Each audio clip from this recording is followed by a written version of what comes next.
Welcome to Go Treat channel. So ಇವತ್ತು ತುಂಬ fresh ಆಗಿರುವಂಥ ಏಡಿ ಸಿಕ್ಕಿತ್ತು, ಹಾಗಾಗಿ ನಿಮಗೆ ಇದು ಕೊಡವ ನಾಡಿನ ಸ್ಪೆಷಲ್ ಹಾಗೂ ಸ್ಪೈಸಿ ಕ್ರ್ಯಾಬ್ ಮಸಾಲ ರೆಸಿಪಿನ ಮಾಡ್ತಾಯಿದ್ದೀನಿ ನಾನು. ಸೊ ಫುಲ್ ಟ್ರೆಡಿಷ್ನಲ್ ಟೇಸ್ಟ್ ಹಾಗೆ ಕೋಸ್ಟಲ್ ವೈಬ್ಸ್ ಕೂಡ ಇರುತ್ತೆ. ಸೊ ನೋಡಿ ಎಂಜಾಯ್ ಮಾಡಿ, ಇಷ್ಟ ಆದರೆ ಲೈಕ್ ಮಾಡಿ, ಶೇರ್ ಮಾಡಿ, ಕಮೆಂಟ್ ಮಾಡಿ, ಹಾಗೆ ನಿಮ್ಮ ಫ್ರೆಂಡ್ಸ್ ಫ್ಯಾಮಿಲಿ ಒಟ್ಟಿಗೂ ಶೇರ್ ಮಾಡ್ಕೊಳ್ಳೋದನ್ನ ಮರಿಬೇಡಿ. ಆ್ಯಂಡ್ ನೀವು ಕೂಡ ಈ ರೆಸಿಪೀಸ್ನ ಟ್ರೈ ಮಾಡಿ ಹೇಗಿತ್ತು ಅಂತ ಕಮೆಂಟ್ ಬಾಕ್ಸಲ್ಲಿ ತಿಳಿಸಿ. ಸೊ ಈಗ ರೆಸಿಪಿನ ಸ್ಟಾರ್ಟ್ ಮಾಡೋಣ ಬನ್ನಿ. Coorg masala spicy crab recipe ಮಾಡ್ತಾಯಿದ್ದೀನಿ. ಫಸ್ಟ್ ಇಲ್ಲಿ ಕ್ರ್ಯಾಬ್ನೆಲ್ಲ ಚೆನ್ನಾಗಿ ಕ್ಲೀನ್ ಮಾಡಿ ಆದಮೇಲೆ ಇದಕ್ಕೆ ಸ್ವಲ್ಪ ನಾನು ಫಸ್ಟ್ ಸ್ವಲ್ಪ ಉಪ್ಪೆಲ್ಲ ಹಾಕಿ ಒಂದು 30 ಮಿನಿಟ್ಸ್ ಇಲ್ಲ 15 ಮಿನಿಟ್ಸ್ ಹಾಗೆ ಒಂದು ಸ್ವಲ್ಪ ಮ್ಯಾರಿನೇಟ್ ಮಾಡಿಡೋಣ. ಮಸಾಲ ಎಲ್ಲ ರೆಡಿ ಆಗೋಷ್ಟರಲ್ಲಿ ಇದು ಚೆನ್ನಾಗಿ ಉಪ್ಪು ಖಾರ ಎಲ್ಲ ಚೆನ್ನಾಗಿ ಹೊಂದ್ಕೊಂಡಿರುತ್ತೆ, ಹಾಗಾಗಿ ಸ್ವಲ್ಪ ಉಪ್ಪು, ಸ್ವಲ್ಪ ಖಾರ ಪುಡಿ ಹಾಗೆ ಸ್ವಲ್ಪ ಅರಿಶಿನ ಹಾಕಿ ಎಲ್ಲ ಮಿಕ್ಸ್ ಮಾಡಿ ಇಟ್ಕೋಬೇಕು. ಸೊ ಕ್ರ್ಯಾಬ್ ಎಲ್ಲ ಚೆನ್ನಾಗಿ ಕ್ಲೀನ್ ಆದ ನಂತರ ಸ್ವಲ್ಪ ಅದನ್ನ ಜಜ್ಜಿ ಆಮೇಲೆ ಈ ಮಸಾಲನೆಲ್ಲ ಹಾಕಿ ಮಿಕ್ಸ್ ಮಾಡಿ ಇಡ್ತಾ ಇದ್ದೀನಿ. ತುಂಬ ಟೇಸ್ಟಿಯಾಗಿರುತ್ತೆ ಆ್ಯಂಡ್ ತುಂಬ ಚೆನ್ನಾಗಿರುತ್ತೆ ಸ್ಪೈಸಿಯಾಗಿ. ಆ್ಯಂಡ್ ತುಂಬ ಮಳೆ ಇರೋದ್ರಿಂದ ಕೂರ್ಗಂತಲ್ಲ ಆಲ್ಮೋಸ್ಟ್ ಎಲ್ಲ ಕಡೆಗೆ ಮಳೆ ಆಗ್ತಾ ಇದೆ. ಸೊ ಟ್ರೈ ಮಾಡಿ, ಯಾರೆಲ್ಲ ನೋಡ್ತಿದ್ದೀರಾ ಕ್ರ್ಯಾಬ್ ಸಿಕ್ಕಿದ್ರೆ ಈ ರೆಸಿಪಿನ ಕೂಡ ಟ್ರೈ ಮಾಡಿ. ನಾನಿಲ್ಲಿ ಮಿಕ್ಸಿ ಜಾರಿಗೆ ಸ್ವಲ್ಪ ಹುಲ್ ಕೊತ್ತಂಬರಿ, ಸ್ವಲ್ಪ ಜೀರಿಗೆ, ಕಾಳು ಮೆಣಸು, ಶುಂಠಿ ಸ್ವಲ್ಪ ಹಾಗೆ ಬೆಳ್ಳುಳ್ಳಿ ಹೆಸರು ಒಂದು ಇಡೀ ಬೆಳ್ಳುಳ್ಳಿ ಹೆಸರು ತೊಗೊಂಡಿದ್ದೀನಿ. ಹಾಗೆ ಸ್ವಲ್ಪ ಒಂದು ಮೀಡಿಯಮ್ ಸೈಜ್ ಈರುಳ್ಳಿನ ಹಾಕಿ ಚೆನ್ನಾಗಿ ಇದನ್ನ ಗ್ರೈಂಡ್ ಮಾಡ್ಕೋಬೇಕು. ಹಾಗೆ ಇನ್ನೊಂದು ಈರುಳ್ಳಿನ ಒಗ್ಗರಣೆ ಹಾಕೋದಕ್ಕೆ ಇಟ್ಕೋಬೇಕು. ಸೊ ಇದನ್ನ ಚೆನ್ನಾಗಿ ಗ್ರೈಂಡ್ ಮಾಡ್ಕೋಬೇಕು. ಫಸ್ಟ್ ಹಾಗೆ ಗ್ರೈಂಡ್ ಮಾಡ್ಕೋತಾ ಇದ್ದೀನಿ. ಆಮೇಲೆ ಪುನಃ ಸ್ವಲ್ಪ ನೀರು ಹಾಕಿಬಿಟ್ಟು ನೈಸ್ ಪೇಸ್ಟ್ ರೀತಿಯಾಗಿ ಮಾಡ್ತಾಯಿದ್ದೀನಿ. ನೋಡ್ತಿದ್ದೀರಲ್ಲ, ಸ್ವಲ್ಪನೇ ನೀರು ಹಾಕ್ತಾಯಿದ್ದೀನಿ, ತುಂಬ ನೀರೇನು ಹಾಕೋದು ಬೇಡ, ಏಕೆಂದರೆ ಮತ್ತೆ ಕ್ರ್ಯಾಬಿಗೆ ನೀರು ಹಾಕಬೇಕಾಗುತ್ತೆ ಮಸಾಲ ಫ್ರೈ ಆದಮೇಲೆ. ಹಾಗಾಗಿ ಮಸಾಲ ರೆಡಿಯಾಗಿದೆ. ಇದು ಈಗ ಒಂದು ಮಣ್ಣಿನ ಚಟ್ಟಿಯಲ್ಲಿ ಮಾಡ್ತಿರೋದು ಇವತ್ತು. ಸೊ ಒಲೆಯಲ್ಲಿ ಮಾಡ್ತಿರೋಂತಹ ಕರಿ ರೆಸಿಪಿ ತುಂಬ ಟೇಸ್ಟಿಯಾಗಿರುತ್ತೆ, ಟ್ರೈ ಮಾಡಿ. ಎಣ್ಣೆ ಹಾಕಿ ಆದಮೇಲೆ ಕಾದ ನಂತರ ಸ್ವಲ್ಪ ಸಾಸಿವೆ ಹಾಕಿದ್ದೀನಿ. ಸಾಸಿವೆ ಹಾಕಿದ ನಂತರ ಅದು ಚೆನ್ನಾಗಿ ಸ್ಪಟರ್ ಆದಮೇಲೆ ಇದಕ್ಕೆ ಸ್ವಲ್ಪ ಕರಿ ಲೀವ್ಸ್ ಕೂಡ ಹಾಕ್ತಾಯಿದ್ದೀನಿ. ಆ್ಯಂಡ್ ಟ್ರೈ ಮಾಡಿ ರೆಸಿಪಿನ ಹೇಗೆ ಅನಿಸ್ತು ಅಂತ ಹೇಳಿ. ಆನಿಯನ್ ಒಂದು ಸಣ್ಣ ಸೈಜ್ ಹಾಕಿ, ಆಲ್ರೆಡಿ ಮಿಕ್ಸಿ ಜಾರಿಗೆ ಮಸಾಲ ಗ್ರೈಂಡ್ ಹಾಕಿದ್ದೀವಿ, ಹಾಗಾಗಿ ಇಲ್ಲಿ ಸಣ್ಣ ಸೈಜ್ ಈರುಳ್ಳಿ ಹಾಗೆ ಖಾರಕ್ಕೆ ಹಸಿಮೆಣ್ಸಿನ್ಕಾಯಿ ನಿಮಗೆ ಎಷ್ಟು ಬೇಕಷ್ಟು ಹಾಕೋಬೋದು. ನಾನಿಲ್ಲಿ ಒಂದು 4 ಹಸಿಮೆಣ್ಸಿನ್ಕಾಯಿ ಯೂಸ್ ಮಾಡಿದ್ದೀನಿ. ಸೊ ಇದೆಲ್ಲ ಚೆನ್ನಾಗಿ ಈಗ ಫ್ರೈ ಆಗಬೇಕು.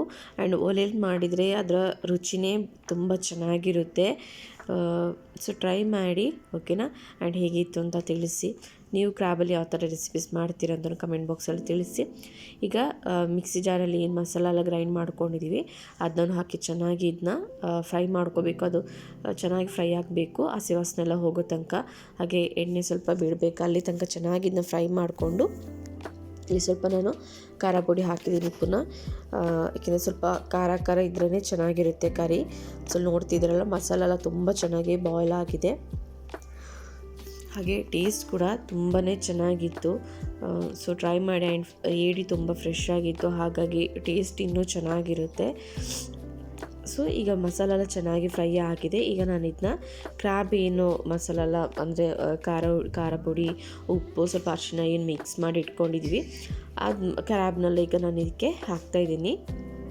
ಹಾಕಿ ಚೆನ್ನಾಗಿ ಇದನ್ನ ಮಿಕ್ಸ್ ಮಾಡ್ಕೋಬೇಕು. ನೋಡ್ತಿದ್ದೀರಲ್ವ, ನಾನೆಲ್ಲ ಕ್ರ್ಯಾಬ್ನೆಲ್ಲ ಹಾಕಿ ಚೆನ್ನಾಗಿ ಮಿಕ್ಸ್ ಮಾಡ್ಕೊಳ್ಳೋಣ. ಆ್ಯಂಡ್ ಇದನ್ನ ಚೆನ್ನಾಗಿ ಕುಕ್ ಮಾಡಬೇಕು, ತುಂಬ ಹೊತ್ತು ಟೈಮ್ ಆಗುತ್ತೆ, ಯಾಕೆಂದರೆ ಇದು ಚೆನ್ನಾಗಿ ಬಾಯ್ಲ್ ಆಗಬೇಕು. ಹಾಗಾಗಿ ಆ್ಯಂಡ್ ಮಕ್ಕಳಿಗೆ ಕೊಡುವಾಗ ಸ್ವಲ್ಪ ನೋಡಿ ಕೊಡಬೇಕು, ಇಲ್ಲಾಂದರೆ ಅವ್ರಿಗೆ ಗೊತ್ತಾಗೋದಿಲ್ಲ ಅಲ್ವ ಯಾವ ಥರ ತಿನ್ನಬೇಕು ಅಂತ. ಹಾಗಾಗಿ ಸ್ವಲ್ಪ ನೋಡಿಕೊಂಡು ಕೊಡಬೇಕು.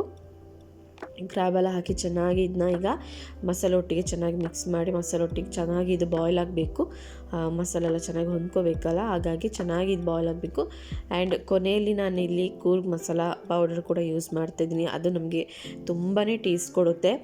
ಆ್ಯಂಡ್ ಕೂರ್ಗ್ ಮಸಾಲ ಪೌಡ್ರು ಯಾರೆಲ್ಲ ಗೊತ್ತಿಲ್ಲ, ಸೊ ನಾನು ಆಲ್ರೆಡಿ ಹಳೆ ವೀಡಿಯೋದಲ್ಲಿ ಹೇಳಿದ್ದೀನಿ. ಕೂರ್ಗ್ ಪೋರ್ಕ್ ರೆಸಿಪಿ ಆಗಿರ್ಬೋದು, ಚಿಕನ್ ರೆಸಿಪಿಯಲ್ಲಿ ನಾನು ಡಿಸ್ಕ್ರಿಪ್ಷನಲ್ಲಿ ಮೆನ್ಷನ್ ಮಾಡಿದ್ದೀನಿ ಏನೆಲ್ಲ ಇಂಗ್ರೀಡಿಯೆಂಟ್ಸ್ ಹಾಕಬೇಕು ಅಂತ ಕೂರ್ಗ್ ಮಸಾಲ ಪೌಡರ್ಗೆ. ಸೊ ಅದನ್ನ ನೋಡಿ ನೀವು ರೆಡಿ ಮಾಡಿ ಇಟ್ಕೋಬೋದು, ಅದನ್ನ ನೀವು ಸ್ಟೋರ್ ಕೂಡ ಮಾಡಿ ಇಟ್ಕೋಬೋದು, ಏನೂ ಆಗೋದಿಲ್ಲ. ಆ್ಯಂಡ್ ಈಗ ನಾನು ಸ್ವಲ್ಪ ಮಿಕ್ಸಿ ಜಾರಿಗೆ ಮಸಾಲೆ ಏನಿತ್ತು ಸ್ವಲ್ಪ ಅದಕ್ಕೆ ನೀರು ಹಾಕಬೇಕು, ಉಳಿದಿರೋ ಅಂಥ ಎಲ್ಲ ಮಸಾಲನೆಲ್ಲ ಹಾಕ್ತಾಯಿದ್ದೀನಿ. ಈಗ ನಾನಿಲ್ಲಿ ಪೋರ್ಕ್ ಮಸಾಲ ಪೌಡರ್ ಯೂಸ್ ಮಾಡ್ತಾಯಿದ್ದೀನಿ, ಬ್ಲ್ಯಾಕ್ ಮಸಾಲ ಪೌಡರ್ ಯೂಸ್ ಮಾಡ್ತಾಯಿದ್ದೀನಿ. ಇದು ತುಂಬ ಡಿಫ್ರೆಂಟ್, ಅಂದರೆ ಅಥೆಂಟಿಕ್ ಟೇಸ್ಟೇ ಕೊಡುತ್ತೆ ಈ ಮಸಾಲ. ತುಂಬ ಚೆನ್ನಾಗಿರುತ್ತೆ ಟೇಸ್ಟ್, ಟ್ರೈ ಮಾಡಿ ಓಕೆನಾ. ಮಸಾಲ ಹಾಕಿ ಆದಮೇಲೆ ಒಂದು ಲಿಡ್ ಕ್ಲೋಸ್ ಮಾಡಿಬಿಟ್ಟು ಒಂದು 4 to 5 ಮಿನಿಟ್ಸ್ ಚೆನ್ನಾಗಿದು ಕುಕ್ ಆಗಲಿ. ಯಾಕಂದರೆ ಎಲ್ಲ ಮಸಾಲ ಎಲ್ಲ ಹಾಕಿದ್ದೀವಿ, ಹಾಗಾಗಿ ಚೆನ್ನಾಗಿ ಬಾಯ್ಲ್ ಆಗಬೇಕು. ಸೊ ನೋಡ್ತಿದ್ದೀರಾ ತುಂಬ ಚೆನ್ನಾಗಿ ಬಾಯ್ಲ್ ಆಗ್ತಾಯಿದೆ. ಸೊ ಚೆನ್ನಾಗಿ ಬಾಯ್ಲ್ ಆಗಿದೆ. ಈಗ ನೀವು ಉಪ್ಪು ಖಾರ ಎಲ್ಲ ನೋಡಿ ಹಾಕೋಬೋದು ಬೇಕಿದ್ದರೆ.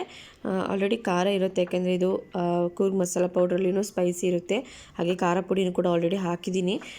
ಸೊ ಹಾಗಾಗಿ ಸ್ಪೈಸಿ ಇರುತ್ತೆ, ಹಸಿಮೆಣ್ಸಿನ್ಕಾಯಿ ಕೂಡ ಯೂಸ್ ಮಾಡಿದ್ರಿಂದ ಸ್ಪೈಸಿ ಇರುತ್ತೆ. ಸೊ ಕ್ರ್ಯಾಬ್ ಅಥವಾ ನಾನ್ ವೆಜ್ ಸ್ವಲ್ಪ ಸ್ಪೈಸಿಯಾಗಿದ್ರೇ ತುಂಬ ಚೆನ್ನಾಗಿರುತ್ತೆ. ಜಾಸ್ತಿ ಸ್ಪೈಸಿ ಇಷ್ಟಪಡೋರು ಜಾಸ್ತಿ ಕ್ವಾಂಟಿಟಿ ಹಾಕೋಬೋದು, ಇಲ್ಲ ನಾರ್ಮಲ್ ಬೇಕಂದರೆ ನಾರ್ಮಲ್ ಆದ್ರೂ ಯೂಸ್ ಮಾಡ್ಬೋದು. ಚೆನ್ನಾಗಿ ಬಾಯ್ಲ್ ಆಗ್ತಾಯಿದೆ ನೋಡ್ತಿದ್ದರಲ್ಲಿ. ಈಗ ನಾನು ಕೊನೆಯಲ್ಲಿ ಸ್ವಲ್ಪ ಇದಕ್ಕೆ ಕಾಚಿನ ಪುಳಿ ಯೂಸ್ ಮಾಡ್ತಾಯಿದ್ದೀನಿ.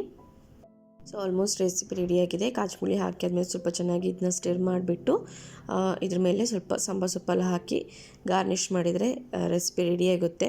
Spicy Coorg masala crab recipe. So ನೀವು ಕೂಡ ಟ್ರೈ ಮಾಡಿ ಹೇಗಿತ್ತು ಅಂತ ತಿಳಿಸಿ. ಇಷ್ಟ ಆದರೆ ಲೈಕ್ ಮಾಡಿ, ಶೇರ್ ಮಾಡಿ, ಕಮೆಂಟ್ ಮಾಡಿ, ಹಾಗೆ ಶೇರ್ ಮಾಡಿ ದಯವಿಟ್ಟು. Thank you.